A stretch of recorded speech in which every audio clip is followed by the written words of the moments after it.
안녕하세요. 예디아기입니다. 예디아기의 사연을 여러분들에게 읽어드릴 DJ 유진입니다. 구독과 좋아요는 채널 운영에 큰 힘이 됩니다. 꼭 부탁드리며 저는 여러분들의 댓글도 모두 읽고 있습니다. 댓글도 많은 참여 부탁드릴게요.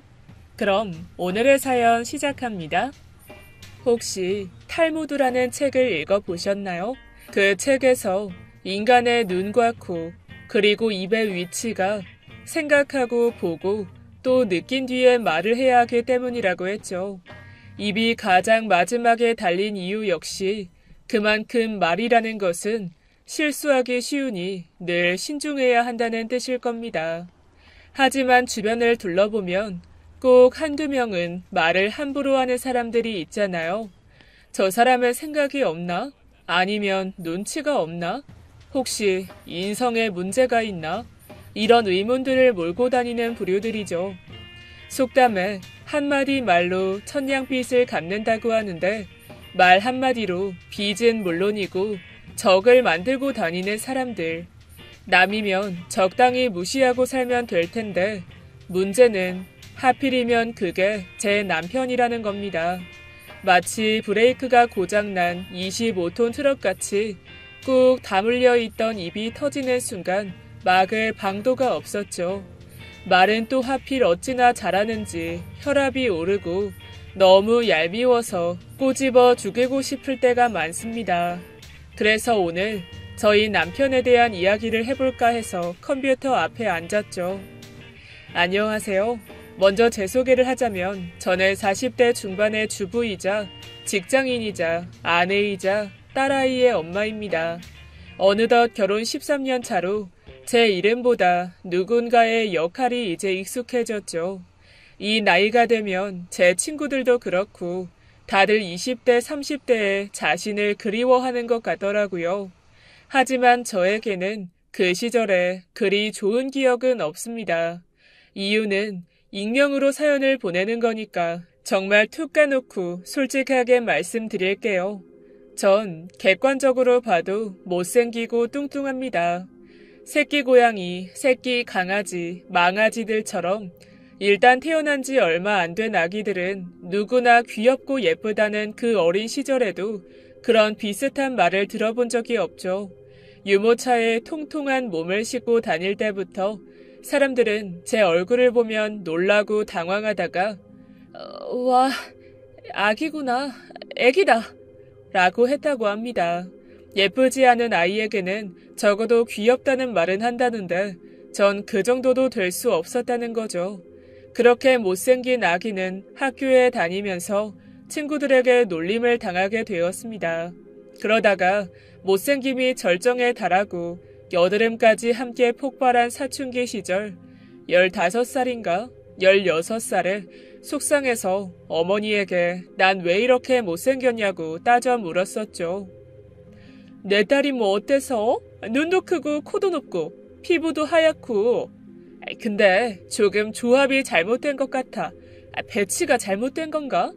어쨌든 따로 놓고 보면 예뻐. 엄마는 무슨 딸한테 그렇게 솔직하게 말을 해? 예쁘다, 귀엽다. 엄마라도 해줘야 할 거 아니야. 다른 친구들 엄마는 다 자기 딸이 최고라고 하잖아. 지금 볼살이 많아서 그래. 나중에 대학 가면 살 빠지고 예뻐진다고? 아니, 대학 가면 수술하자고. 엄마 돈 열심히 모을게. 그거 알아? 엄마가 솔직해서 더 기분 나빠. 거짓말보다 솔직한 게 나아. 너도 알잖니? 거짓말은 정말 지긋지긋해. 넌 꼭 솔직한 사람 만나? 이 얼굴로 누굴 만날 수나 있고? 엄마가 노력해 볼게. 꼭 우리 딸 예쁘게 성형해보자. 눈이랑 코랑 턱 돌려깎고. 이미 대공사네. 일단 견적이 만만치는 않겠어. 이런 정말 큰일이네. 진짜 엄마. 어머니는 예전부터 이렇게 솔직한 분은 아니셨어요. 적당히 하얀 거짓말도 하시고 저를 예쁘다고 해주시기도 하셨죠. 하지만 어느 순간부터는 극단적으로 솔직해지셨습니다. 그건 평생을 거짓말만 해온 저희 아버지의 영향이었죠. 다정하고 책임감 강한 모습에 이끌려 6년의 열애 끝에 결혼한 두 분. 그런데 애초에 아버진 결혼 전부터 어머니를 속였어요. 직업이 없었지만 한 회사에 다닌다고 거짓말을 한 것이 그 시작이었죠.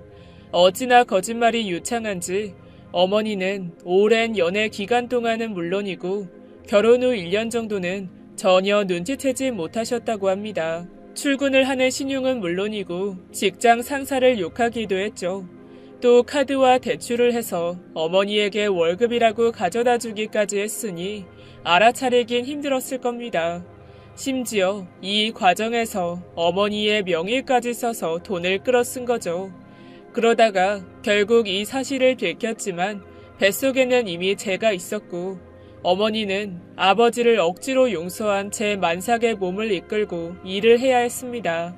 결국 아버지는 파산 신청을 하고 어머니가 몇 년에 걸쳐 어느 정도 빚을 청산했을 무렵 아버지는 못난 남자의 끝판왕이 되려는 듯 젊은 여자와 바람까지 피우셨죠. 전 자라면서 아버지가 줄곧 어머니에게 거짓말을 하는 걸 목격해 왔습니다. 첫 번째, 두 번째, 결국 세 번째 바람에서 두 집 살림을 했다는 걸 알고 어머니는 그런 아버지와 이혼을 하셨어요. 아버지는 어머니와 이혼을 하면서까지 진짜 사랑은 너뿐이다 라는 꿀발린 이야기만 늘어놓으셨죠.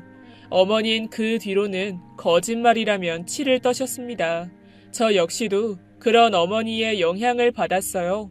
늘 제 귀에 못이 박힐 정도로 들었던 솔직한 사람을 만나라는 말이 제 연애에도 영향을 주었으니까 말입니다. 남편을 처음 만나게 된 건 고등학교 때였죠. 동창이긴 했지만 오고 가며 얼굴만 아는 정도에 불과했습니다. 남녀공학이긴 했지만 반이 갈려 있었기 때문이었죠. 그러다가 성인이 되어 운전면허를 따러 갔다가 우연히 만나게 되었어요. 지금은 어떤지 정확히 모르지만 당시의 면허증 시험의 시작은 시동 걸기, 다음이 오르막길에 올라서 빈 클러치 상태로 정지하는 거였어요. 적어도 여자라면 일종 보통을 따야 한다는 어머니의 말씀 때문에 저는 2번에 쓴 실패를 맛보고 3번째 시험을 치르러 갔죠. 남편의 말로는 남편은 그때가 첫 시험이었다고 합니다. 동창인 걸 인지하고 어색하게 인사를 주고받은 저희는 진심이 없는 격려를 했죠. 먼저 남편의 차례가 왔고 전 외부에서 시험 치는 걸 보고 있었습니다. 저처럼 순서가 뒤인 사람들은 모두가 나와 있었고 오르막 오르는 부분까지는 몹시 가까워서 표정까지 다 보일 정도였어요. 덜덜덜 하는 시동이 오르막에서 툭 꺼지는 것도 보고 출발조차 하지 못하고 내리는 사람까지 봤죠. 그러다 드디어 그 사람이 오르막의 모습을 드러냈습니다.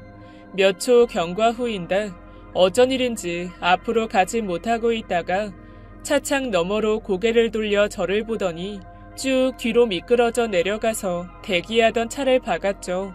기다리고 있던 사람들이 웃음을 참지 못하고 터뜨리더군요. 저도 웃었습니다. 내려가기 직전에 그 오묘한 표정이 떠올라서 배를 잡고 웃었죠. 야, 너 너무 웃긴 거 아니냐? 쥐구멍이라도 있으면 솔직히 번지 점프라도 하고 싶었어. 너무 쪽팔린다. 진짜 미안. 근데 웃음이 자꾸 나와. 전 웃음을 멈추지 않았어요. 너도 내가 딱 지켜볼 거야. 오르막이 얼마나 힘든 줄 알아? 더구나 난 학원도 한번 안 가고 시험을 보러 온 거란 말이야. 뭐? 지금 떨어지라고 저주하는 거야? 그리고 나도 학원 안 다녔어. 이제 난 합격이다. 전 웃겨서 찔끔 튀어나온 눈물을 닦으며 앞으로 섰죠. 남편이 뒤에서 뭐라 했지만 대기를 하기 위해 걸음을 옮겼습니다. 트럭에 올라서 사이드미러 각도를 조절하고 안전벨트를 매고 차량의 의자를 편하게 조절했죠. 시동을 거니 덜덜덜 하는 차량의 떨림이 느껴졌습니다. 드디어 출발. 전 첫 관문인 오르막에서 반 클러치 상태를 유지하면서 남편이 있을 법한 곳을 보았고 우린 정확히 눈이 마주쳤어요. 전 여유롭게 씩 웃고는 무사히 언덕을 넘어 각종 코스를 통과했죠. 두 번째 시험에서 떨어진 돌발 상황에도 유연하게 대처했습니다. 하지만 결국 T자 주차 코스에서 뒷바퀴를 화단으로 올려서 떨어지고 말았어요. 탈락하자마자 저는 차에서 내렸고 씁쓸한 마음으로 터덜터덜 걸어오니 남편이 한쪽 구석에서 배를 잡고 웃고 있었습니다. 얄미웠죠. 우리 집 강아지가 아빠를 올리면 저런 느낌인데 나 널 보고 느꼈잖아. 학원은 다녀야겠다고 말이야. 나도 널 보고 느꼈어. 어떻게 첫 관문도 통과를 못하지? 남자라고 다 운동신경이 발달한 건 아니구나 하는 깨달음. 오늘 덕분에 많은 걸 알게 되었구나. 얼른 집으로 사라지렴. 야, 그러지 말고 점심이나 먹자. 배 안 고프냐? 점심 먹었어. 벌써? 지금 오전 10시인데? 그럼 저녁은 어때? 저녁도 먹었어. 야, 왜 그런 걸로 거짓말을 하냐? 난 늘 그런데 그때 제 뱃속에서 꼬르륵 하는 우렁찬 백호동이 울렸습니다. 전 얼굴이 빨갛게 달아올랐고 남편은 기가 차서 웃더군요. 혹시 아까 그 트럭 잡아먹었냐? 인간 배에서 그런 소리가 날 수 있어? 그래, 너도 씹어먹기 전에 일단 밥은 먹어보자. 네가 사. 야, 밥만 내면 안 될까? 야, 기다려. 그날을 계기로 우린 꽤 친하게 지내게 되었어요.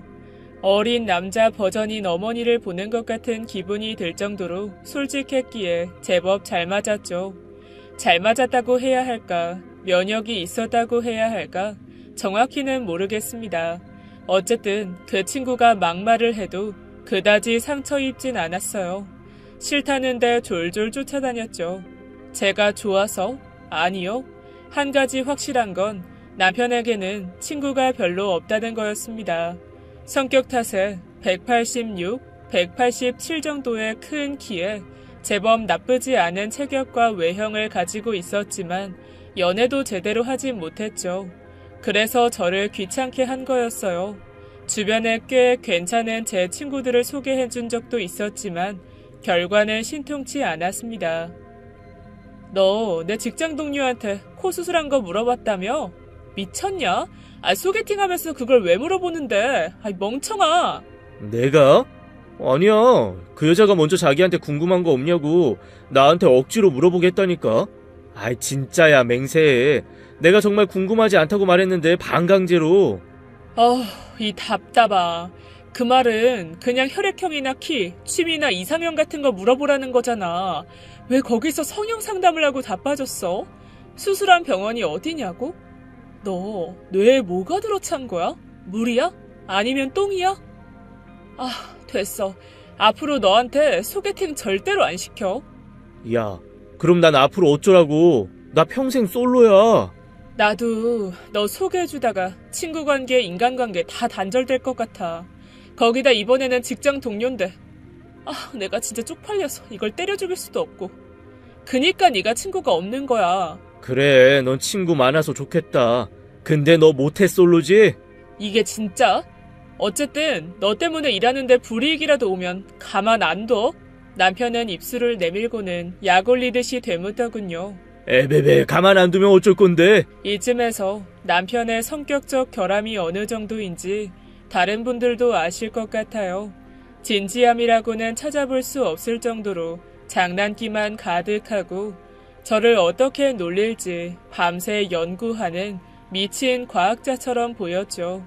솔직히 전 그런 남편이 정말 싫었습니다만 한편으로는 재미는 있었어요. 개그 코드가 맞는달까? 딱 꼬집어 말할 수는 없지만 싫지 않았죠. 무엇보다 저는 성격은 꽤 좋은 편이라 친구가 상당히 많았는데 하나둘 연애를 시작하면서 묘하게 거리감이 형성되더라고요. 그래서 그 사이에 남편과 더 친해지게 된 것도 이유 중 하나였습니다. 그리고 영원할 것 같았던 20대의 끝, 우리는 어쩌다 보니 결혼을 하게 되었죠. 이게 맞나? 미친 듯이 사랑하는 것도 아니고 제가 이런 생각에 휩싸여 있을 때쯤 남편은 자신이 다른 남자들 대신에 희생한다면서 끝까지 장난만 쳤습니다. 결혼하기 딱 1년 전에 어머니는 저에게 결혼 선물로 제 두툼하고 작은 눈에 쌍꺼풀을 만들어 주셨죠. 붓기가 빠지지 않은 제 눈을 보고 어머니와 남편은 정말 미친 듯이 저를 놀렸어요. 자네, 결혼식 뒤로 미루는 건 어떤가? 아, 어머니, 혹시 무슨 사정이라도 있나요? 그게 아니라 사실 딸 코를 좀 할까 해서. 엄마, 갑자기 무슨... 코라. 일단 그렇게 큰 변화가 있을 것 같지는 않은데 굳이 큰 돈을 들일 필요가 있을까 싶어요, 어머니. 그야 그렇지만 내가 자네한테 미안해서 그러지. 그래도 명색이 내가 엄마고 이 아이인 딸인데. 아닙니다. 모든 걸 다 감수하는 거죠. 미안하네. 이 아이 애기 때는 꼭 리본을 달고 나갔어. 핑크색으로 말이야. 아니면 주변에서 하도 장군감이라고 해서. 몹시 곤란하셨겠네요. 이해됩니다. 저도 어디 나갈 때는 꼭 리본을 달고 나갈게요. 핑크로. 자네는 말하는 센스가 참. 좀 엄마. 둘 다 그만해. 내가 못 살아 진짜. 내가 우리 딸 이런 맛에 키우지?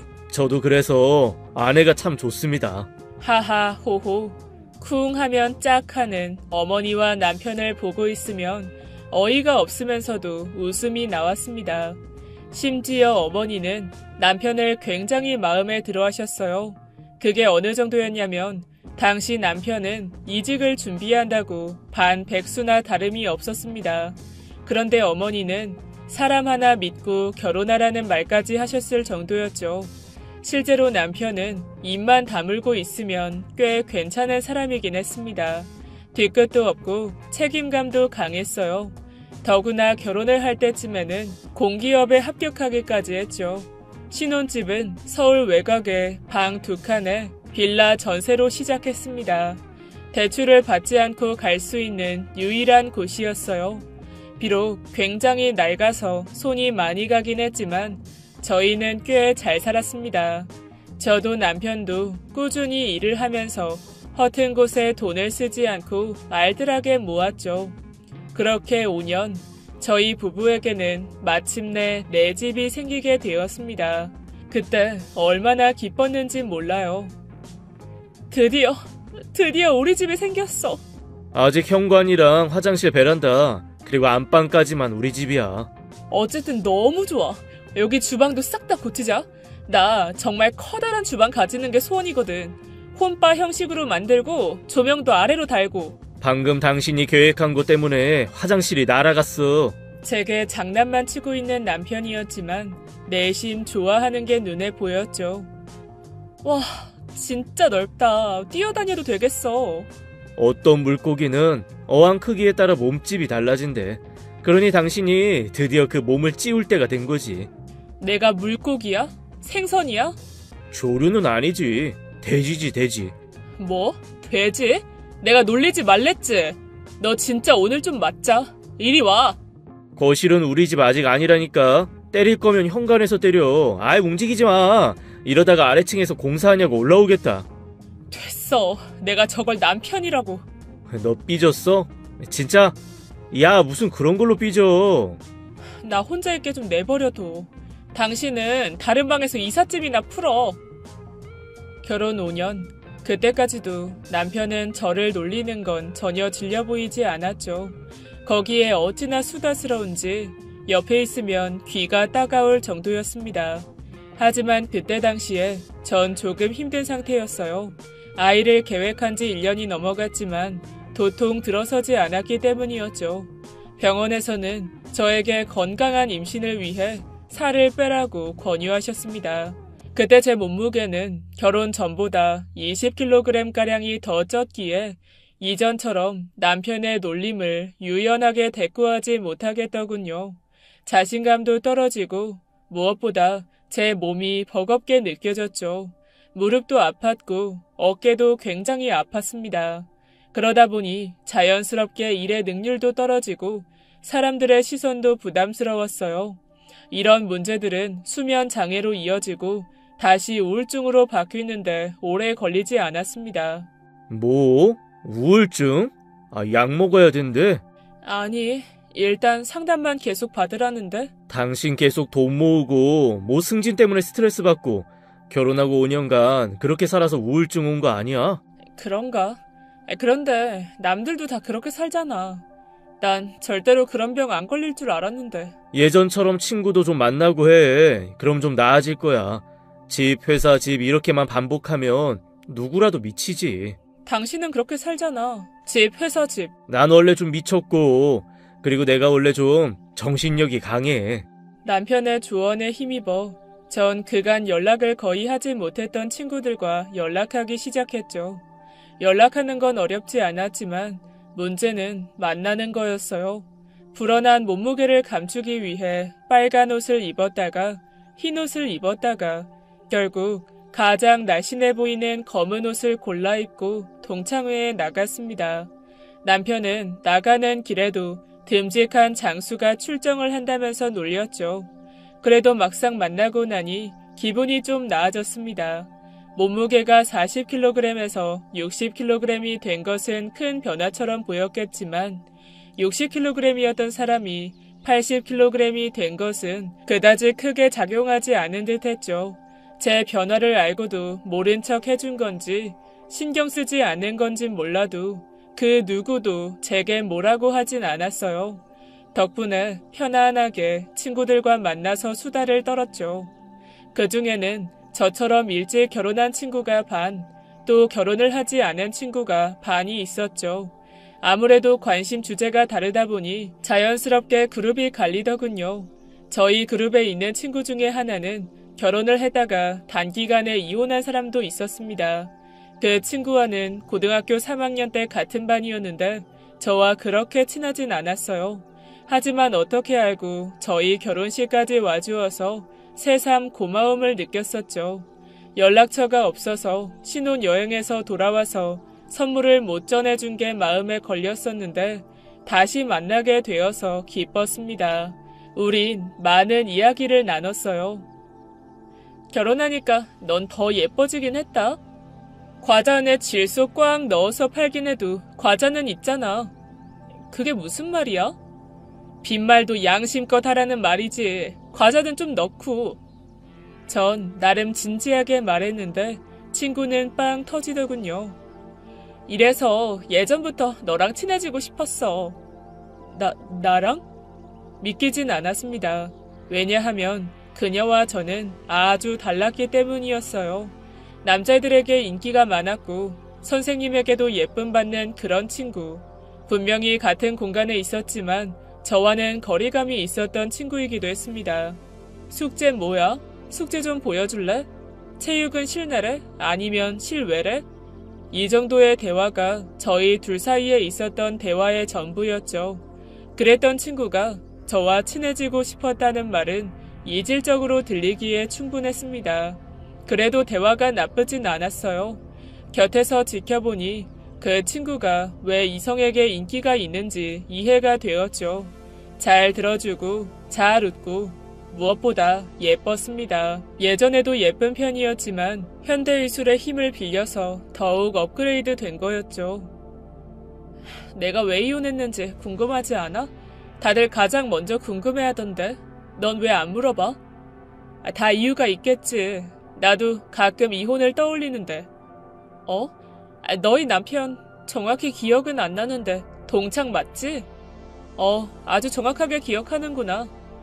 오다 가다 본 거지. 우리 그때 반 다 떨어져 있었잖아. 그래도 넌 남자애들이랑 꽤 친하게 지냈지? 학원 친구들이었지. 학교에서는 친해질 기회가 없잖아.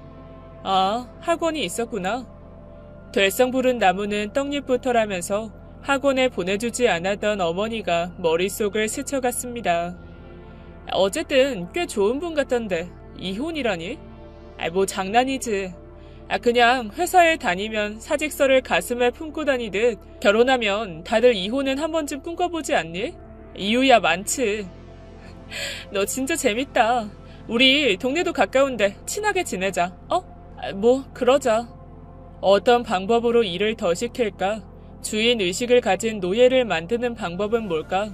적은 월급으로 최대의 효율을 낼 수 있는 방법을 창립 이래 내내 고심하는 저희 회사 때문에 자주는 아니지만 주말에 가끔 점심 식사를 함께하곤 했어요.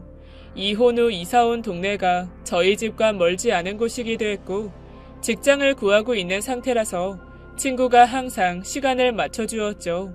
몇 번 만나다 보니 의외로 괜찮은 친구 같았습니다. 함께 운동도 하고 어울려 다니는 시간이 많아졌어요. 뭐? 바람? 진짜 바람을 피우고 그렇게 뻔뻔하게 했다고? 내 연녀가 오히려 당당하더라니까. 고소하라고 하면서 말이야. 오히려 날 둘의 사랑에 걸림돌 정도로만 보더라고. 와, 미친. 어떻게 널 두고 바람을 펴? 예쁘잖아. 더구나 너보다 나이도 더 많았다면서. 네 남편 미친 거 아니야? 웃기지? 그런 건 결혼하면 아무 소용 없나 봐. 전지현이랑 결혼해도 전원주랑 바람난다더니. 근데 그것보다 더 배신감 드는 게 뭔지 알아? 남편의 반응? 뭐 그런 건가? 그건 입 아프고 그때 친구들한테 위로받으러 동창회에 갔어. 그런데 겉으로만 위로해줄 뿐이고 뒤에서는 다 비웃더라. 그때 내가 친구를 생각하는 것처럼 상대도 그럴 거라고 생각한 게 완전 산산조각이 났어. 그래서 한동안 동창회 근처도 가지 않았고. 근데 네가 저번에 참석한다는 소식 듣고 동창회 간 거야.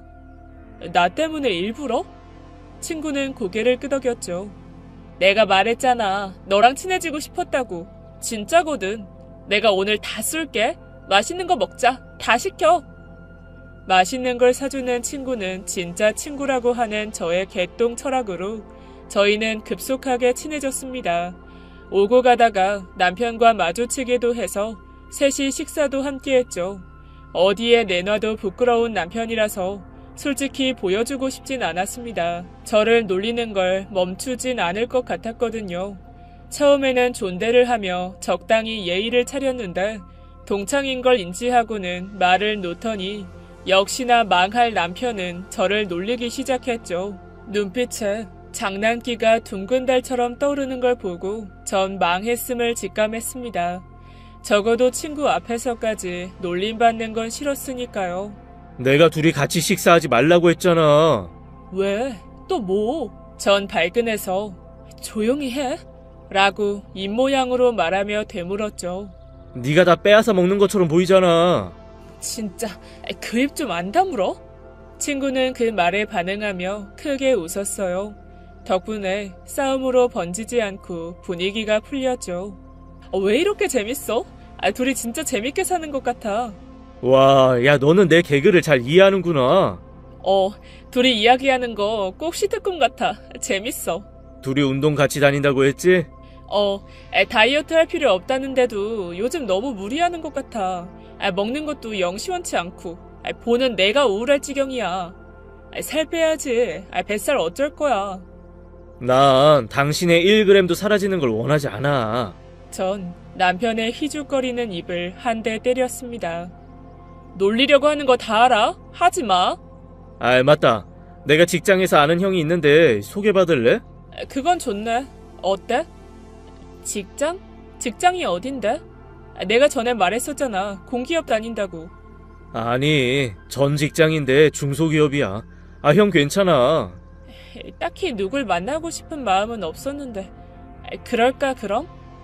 남편이 그 외에도 몇 명 정도를 더 소개해줬지만 몇 번 만나다가 결국 잘 되진 않았죠. 시간은 그렇게 몇 년이 흘렀고 대신 우리 셋은 굉장히 친해졌습니다. 친구는 굉장히 외향적인 편이라 저희 부부처럼 집과 회사밖에 모르는 부류가 아니었죠. 덕분에 인기 있는 맛집도 가게 되었고 경치 좋은 곳도 다녔습니다. 기억나는 곳 중 하나는 충북 진천에 있는 곳이었는데 그곳에는 특이하게 배를 타고 건너가서 먹는 음식점이 있었어요. 경치도 좋고 평상에 앉아서 먹는 음식도 맛있었어요. 친구 덕분에 우울증도 많이 좋아진 상태였죠. 아이가 생기지 않아 시작한 시험관 시술 때문에 몸도 마음도 지쳐 있었지만 괜찮았어요. 제가 약간이라도 우울해 보이면 친구는 언제나 저를 위해서 돈도 시간도 아끼지 않았죠. 그게 너무 든든했습니다. 휴가 때 여행을 가자고? 어디로? 가까운 일본에 가는 건 어때? 외국? 그렇게 멀리 가는 건 계획이 필요하지. 알아, 부담스러운 거. 근데 아이가 생기면 가고 싶어도 못 갈 거야. 그리고 내가 예약이나 여행 계획 같은 건 대신 짤 수 있어. 아무래도 그건 남편한테 물어봐야 될 것 같아. 계획에도 없었고 남편이랑 내 지출도 문제니까. 항상 계획하고 계획대로 되는 게 어디 있어. 너도 살아보니 알 거 아니야. 마음처럼 되는 거 어려운 거. 무엇보다 사람은 한 번쯤 충동적으로 살아도 돼. 남편과는 그게 첫 해외여행이었죠. 결혼 당시에도 이직을 한 지 얼마 되지 않아서 신혼여행을 생략했고 그 뒤에는 정신없이 달렸으니 그럴만도 했어요. 결국 남편과 휴가 날짜를 겨우 조정해서 친구와 함께 셋이 일본으로 갔어요. 친구가 일본어에 능통한 편이라서 어려운 건 전혀 없었죠. 시큰둥했던 남편도 일본 여행이 제법 마음에 들었는지 좋아하더군요. 친구는 제게 한 신사에서 행운을 준다는 오마모리 부적을 선물해 주었습니다. 그런데 행복했던 여행 마지막 날 사건이 터지고 말았죠. 저희 부부와 친구는 각각 다른 방을 잡았는데 남편이 마실 맥주를 사러 나가며 지갑을 두고 가서 전해주려고 뒤따라 호텔 밖으로 나왔을 때였어요. 전 그때 보고 말았죠. 제 친구가 남편을 뒤에서 끌어안은 모습을 말입니다. 남편이 바람을 피우면 어쩌지? 상상을 못해본 일은 아니었어요. 다른 분들은 절대로 자신에게 일어나지 않을 일이라고 생각했을진 모르지만 전 아니었습니다. 항상 불안했죠. 어쩌면 당연한 일이었어요. 전 뚱뚱하고 못생겼으니까 말입니다.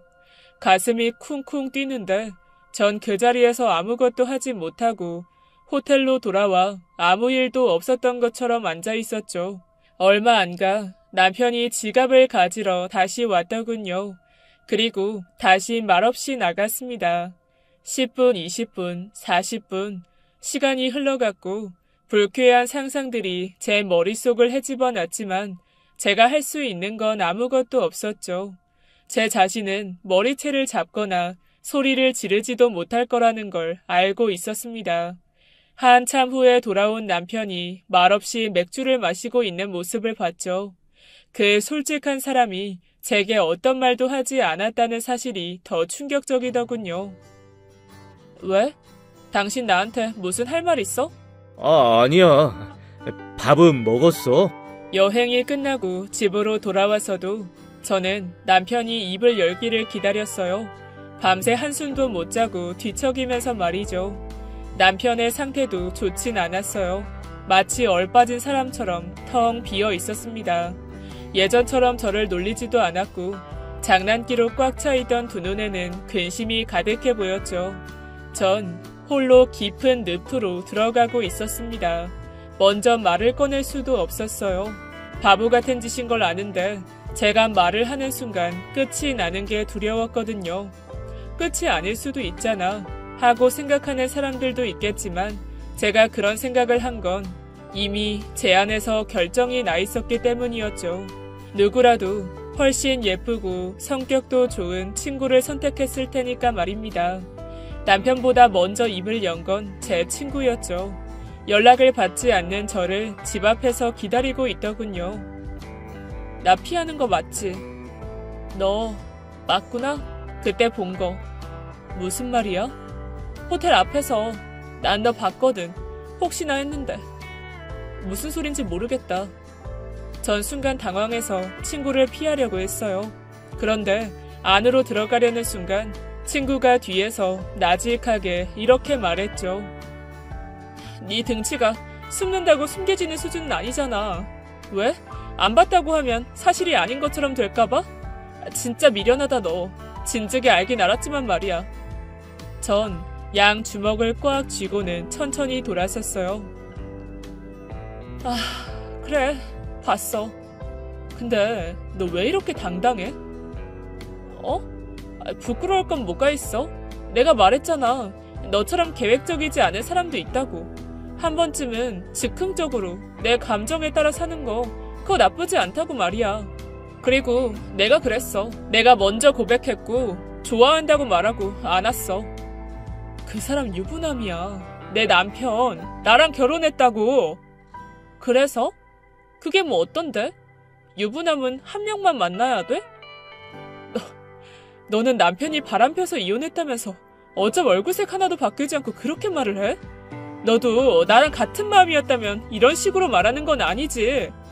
그래, 뺏겼을 때는 기분 정말 별로였어.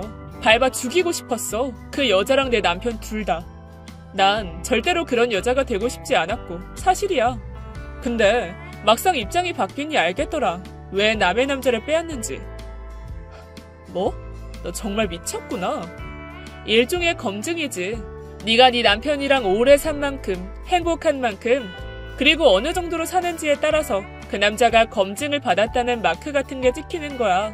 돼지나 계란처럼 말이야. 인증을 받으면 믿음이 가지. 너 진짜 제정신 아니구나. 야, 솔직히 까놓고 말해서 너는 뭐 볼 게 있어? 얼굴? 아니면 몸매? 한심하지 않니? 너처럼 퍼지는 거? 주변에 결혼한 여자들 보면 자기 자신을 놔버린달까? 긴장감이 없어지니 남자들은 배 나오고 여자들은 살찌고 너무 흔해 빠진 일 아니야? 너도 그런 면에서는 충실하고. 전 눈물이 나오는 걸 겨우 참아냈습니다. 연애 때는 좀 꾸미기라도 하는데 말이지. 늙고 살은 축축 처지고 탄력은 없어지고 그래놓고 남편이 바람나면 꽥 소리나 치고 결국에는 본인 탓이라고 인정을 안 하지. 그러고 보면 여자들은 다 비슷하게 사는 것 같아. 차이가 있다면 애인을 들키느냐 평생 숨기느냐 그거지. 너 그런 식으로 살지 마. 천벌 받아. 이런 천벌.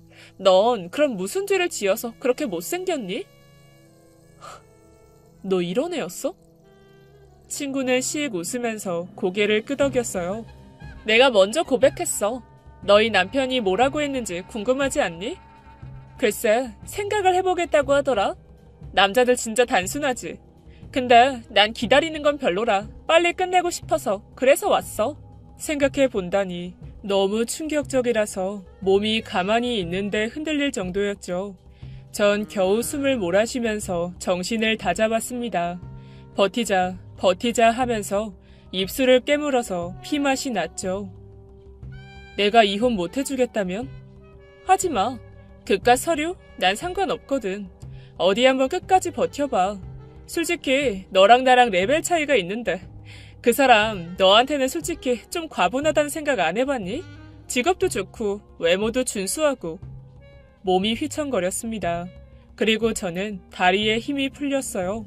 그런데 그때 익숙한 온도가 제 몸을 잡아주었죠. 남편이었습니다. 친구는 놀랐는지 주춤거리면서 몇 발자국 멀어지더군요. 전 남편의 손을 뿌리쳤죠. 나쁜 놈. 생각해본다는 말이 머릿속에서 떠나지 않았습니다. 이거 놔. 더러운 손 치워. 대체 왜 그래? 뭐? 생각해봐? 이혼을 생각해본다고? 남편의 표정이 급격하게 어두워졌지만 부정하지 않았죠. 그게 실은 그렇게 말하긴 했는데 그런 의미가 아니라. 그냥 솔직해지면 안 될까? 우리 이제까지 꽤 괜찮았잖아. 이혼은 절대 안 된다는 그런 고지식한 가치관 있어? 친구는 비릿한 미소를 지으면서 남편의 팔에 손을 가져갔습니다. 야! 그때 남편이 꾀액하고 소리를 지르며 팔을 뿌리쳤어요. 어차피 일이 이렇게 됐으니까 나도 더는 못 참아. 너 대체 뭐냐? 왜 남의 팔을 막 만지고 팔짱 끼고 뒤에서 끌어안고 그러는 건데 그거 성추행이야, 알아? 동네 주민들은 그 소리에 발길을 멈췄습니다. 그리고 하나 둘 저희가 있는 쪽으로 고개를 빼고 있었죠. 내가 가만히 있으니까 꿔다 놓은 똥자루처럼 보여? 야, 너 내 아내가 너 좋다니까 가만히 있었어, 알아? 진심으로 역겨운데 꾸역꾸역 참아준 거라고. 그게 무슨 말이야? 그거 진심은 아니지? 이봐요 아줌마, 착각도 정도껏 하세요. 얼굴이 밭이야? 싹 다 갈아엎은 인조인간에 코에는 분필 쑤셔놓고 눈 밑에는 애벌레냐? 너 솔직히 그 가슴도 가짜지? 메이드인 은우님. 친구는 남편의 충격적인 말에 입만 뻥긋거리더군요. 야, 내가 정말 이렇게 말 안 하려고 없는 머리 써가며 얼마나 좋게 예의 있게 거절할까 고민 엄청 했어. 근데 내 아내한테 뭐? 결혼이 과분하고 어쩌고 저째? 잠시만. 그럼 당신 이제까지 고민한 게... 아유, 당신 우울증이 이 사람 때문에 좋아졌다며. 아이, 설마 이 여자가 좋아서 고민한 거라고 생각했어? 알았으니까 일단 진정하고. 동네 사람들이 너무 많아. 실제로 강아지를 산책시키던 주인은 똥만 5분을 넘게 치우고 있는 듯 했고, 지나가던 아주머니는 벨크로 신발인데 신발끈을 묶는 척 앉아 있었습니다. 음식물 쓰레기 봉지를 들고 있는 남자 두 분은 대놓고 담배를 피우면서 상황을 보고 계셨죠. 난 그런 거 모르겠고, 야, 너 친구인 척 하지 마, 너. 당장 내 아내한테 사과해. 미안하다고 잘못했다고 하라고. 마지막 기회야? 정말 후회 안 해? 이거 큰 실수하는 거야. 너도 알지? 내가 학교 다닐 때 얼마나 인기가 있었는데. 너도 솔직히 나 싫지 않았잖아. 아니야? 그런 내가 너 좋다고 했는데 아무리 이혼이 무서워도 그렇지. 그 입 좀 다물어. 이봐, 나도 취향이라는 게 있어. 뭐? 취향? 그럼 저 돼지같이 살찐 여자가 좋다는 거야? 친구는 어이가 없다는 듯이 얼굴을 찡그리고 입술을 비틀었습니다. 난 내 아내가 정말 좋아. 순간 전 울컥하면서 미안함과 함께 감동이 목 끝까지 올라왔어요. 내 취향은 미안하지만 F컵 이상이야. 넌 B 아니면 C? 야, 그것도 가짜 맞지? 그런 가짜로 날 유혹한다고?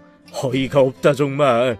제 감동은 박살났고 그 순간 몰려있던 사람들이 웃음을 터뜨리기 시작했죠. 맞네, 가짜네. 가짜는 원래 가슴 다 드러내놓고 다니더라. 그건 맞아. 자기 게 아니라서 가리지도 않더라고. 웃긴 건 상황을 파악한 아주머니들은 웃으면서도 친구의 가슴을 훑어보고 있었고, 아저씨들은 알 수 없는 미소를 지으며 고개를 묵묵하게 끄덕이고 있었어요. 젊은 사람들은 웃음을 참지 못하고 크게 웃었습니다. 친구는 얼굴이 귀까지 빨갛게 변하더니 그 자리를 도망치듯 빠져나가려고 했죠. 하지만 남편은 멈추지 않고 소리를 꽤 질렀습니다. 야, 가짜. 나 아직 덜 끝났어. 내가 그동안 얼마나 참았는데. 덤벼. 너 그렇게 가냐? 왜? 더 말해봐. 인기가 얼마나 있었다고. 전 너무 부끄러워서 얼굴도 들지 못하고 남편을 억지로 끌고 집으로 들어갔죠. 현관 비밀번호를 다급하게 누르고 있는데 같은 층에 사는 아주머니가 남편에게 잘했다고 칭찬까지 해주더군요. 남편은 입이 귀에 반쯤 걸려서는 복도에서 그분과 한참을 수다를 떨었죠. 남편은 그제야 속이 시원한지 본래의 눈빛을 찾았더군요. 가슴? F? 잘 나가다가 가슴 사이즈가 뭐 어쩌고 어째? 진짜 내가 못 살아. 이제 동네 어떻게 돌아다닐 거야? 그야. 당당히 가슴을 펴고 다니면 되는 거지. 남편과는 그날 많은 대화를 나눴어요. 요약하면 제가 눈치가 없었던 거였죠. 제가 화장실에 가거나 자리를 비울 때마다 친구는 계속해서 제 남편을 유혹했다고 하더군요. 남편이 자신의 직장 동료를 소개해주면서 하나 둘 들은 이야기 때문에라도 저에게 그 친구를 멀리하라고 하고 싶었다고 해요. 돈이나 재산이 아니면 사람을 철저하게 무시했던 친구의 본성을 남편은 알고 있었기 때문이었죠. 하지만 당시 제 우울증이 생각보다 심각했고 그 친구가 있어서 좋아지고 있다는 걸 알았기에 어쩔 수 없었다고 해요. 그렇게 참아 넘긴 걸 친구는 자신이 싫지 않다는 신호로 받아들인 겁니다. 그런데 기다리고 아무리 기다려도 남편이 먼저 고백하지 않자 일본 여행에서 그렇게 남편에게 고백한 거였어요. 그러게 나를 좀 적당히 놀려. 내가 그런 게 감각이 없으니까 눈치를 못 채고 있었던 거지. 엄마나 당신이나 나를 바보로 만들었어. 그게 뭐 어때서. 난 당신이랑 개그 코드 맞는 것도 좋은데 묘하게 놀릴 때마다 나오는 그 표정이 중독성이 있단 말이지. 못생기고 뚱뚱했던 나. 그런 저를 가장 싫어했던 건 다름 아닌 제 스스로였던 것 같아요. 결혼 전에는 어머니에게 넘치는 사랑과 구박을 받았고 남편에게도 마찬가지였는데 저만 몰랐던 것 같아요. 늘 제 자신에게 자신감이 없었죠. 끊임없이 다른 사람과 저를 비교하면서 저를 놀리고 구박했던 것도 결국 제 자신이었다는 걸 깨닫게 되었습니다. 이 일은 제게 그다지 유쾌한 기억은 아니었지만 저 자신을 돌아볼 수 있는 기회가 되었던 건 인정해요. 덕분에 전 약간은 바뀌었죠. 타고나길 이런 사람이라서 180도 바뀌었다고 할 순 없지만 제 자신을 조금은 사랑하게 되었습니다. 전 다시 마음을 먹고 다이어트를 시작했고 남편은 제 1g이 가슴에서 빠져나가면 용서하지 않을 거라고 부들거렸죠. 맞습니다. 그것도 진심이었던 거죠. 그리고 선물처럼 40에 접어들기 바로 전에 저희 부부에게는 아이가 생겼습니다. 눈도 예쁘고 입도 나를 닮았고 개랑형 얼굴에 그런데 묘하게 뭔가 비율이 안 맞는 것 같네. 일단 얼굴의 중심인 코가 자기 주장이 너무 강해. 이건 이리 보고 저리 봐도 당신 거 같아. 봐봐. 너 진짜 내 딸 구박할 생각 하지도 마. 알았어. 가정폭력 멈춰. 우리 최고로 예쁜 딸 아빠만 보고 자라라. 엄마는 보지 마. 알았지? 그게 벌써 4년 전 일이 되었네요. 이곳에 사연을 보내는 다른 분들은 어떨지 몰라도 이 글을 쓰는데 저는 꼬박 열흘이 걸렸어요. 제가 이렇게 컴퓨터 앞에 앉아서 며칠 동안 잘 쓰지 못하는 글을 쓰는 이유는 남편도 남편이지만 최근에 그 친구의 소식이 들렸기 때문이었어요.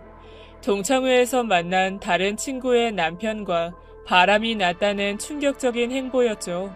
이에 대해 남편은 어차피 그 여자 주변에 있으면 반드시 일어날 일이었다며 가볍게 무시했어요. 하지만 저도 겪었던 일이기에 남일처럼 넘겨지지 않았습니다. 자신도 그런 일로 상처를 받았으면서 다른 사람, 아니 그것도 친구라고 부르던 사람에게 똑같은 일을 겪게 하려는 이유는 대체 무엇일까요? 정말 검증받은 남자라서 그런 짓을 벌이고 있는 걸까요? 그런 심리를 궁금해하는 남편은 제게 말해주었죠. 인간은 누구나 불완전하고 태어날 때부터 약하다고. 다른 짐승들은 태어나자마자 일어나고 달리고 스스로 젖을 찾아 생존하지만 인간은 그렇지 못하다고 말입니다. 불완전하게 태어난 인간은 정신적으로도 육체적으로도 의지하고 의존하게 되는 것 같다고 했죠. 그게 종교든 아니면 친구든 혹은 반려자이든 누구든 상관없어. 그런데 애초에 불안정한 게 자기 자신이기에 채울 수 없는 거지. 그 여자도 마찬가지야. 스스로에게 문제가 있는 거지. 다른 누구를 만나도 절대로 채워지지 않을 거야. 계속 갈증이 나겠지. 근데 그건 목이 마르다고 바닷물을 퍼먹는 행위야. 점점 더 심해질걸? 남편은 여전히 저를 놀리고 언젠가는 그게 딸에게까지 영향을 줄 거라고 각오는 하고 있어요. 즉, 저를 놀리는 사람이 어머니, 남편, 그리고 딸까지 셋이 될 가능성이 크죠. 이따금 너무 얄미워서 잠이 오지 않을 때는 코를 골며 늘어지게 자는 남편의 코를 한 대 때리고 싶을 때가 있어요. 하지만 전 그날 남편이 보여준 말과 행동을 떠올리며 참고 견디고 있습니다. 남편이 취향이니 뭐니 그런 말을 했지만 지나고 나니 그것뿐이 아니라는 생각이 들어요. 흔들렸든 흔들리지 않았든 어쨌든 결국에는 저를 선택했다는 거죠. 그래서 저는 남편이 적어도 자신의 선택이 후회되지 않을 정도로 행복하게 살 생각이에요. 때로는 친구처럼, 때로는 연인처럼, 그리고 때로는 원수처럼 하루라도 바람잘 날 없이 살 생각이죠. 이제 평온하고 평범한 건 제가 싫습니다. 잔잔한 호수에는 작은 조약돌에도 물결이 치잖아요. 그래서 저희는 파도가 넘실거리는 바다처럼 살 생각이죠. 조약돌로는 끄떡없이 요동치는 그런 부부가 되려고 합니다. 남편의 말처럼 당장에 필요하고 목이 마르다고 소금물을 먹지 마세요. 제 이야기를 들은 많은 분들이 자기 자신을 좀 더 사랑하는 사람이 되길 바랍니다. 지금까지 예디야기였습니다. 끝까지 함께해주신 여러분 진심으로 감사드리며 전 내일 이 시간 다시 돌아올게요. 감사합니다.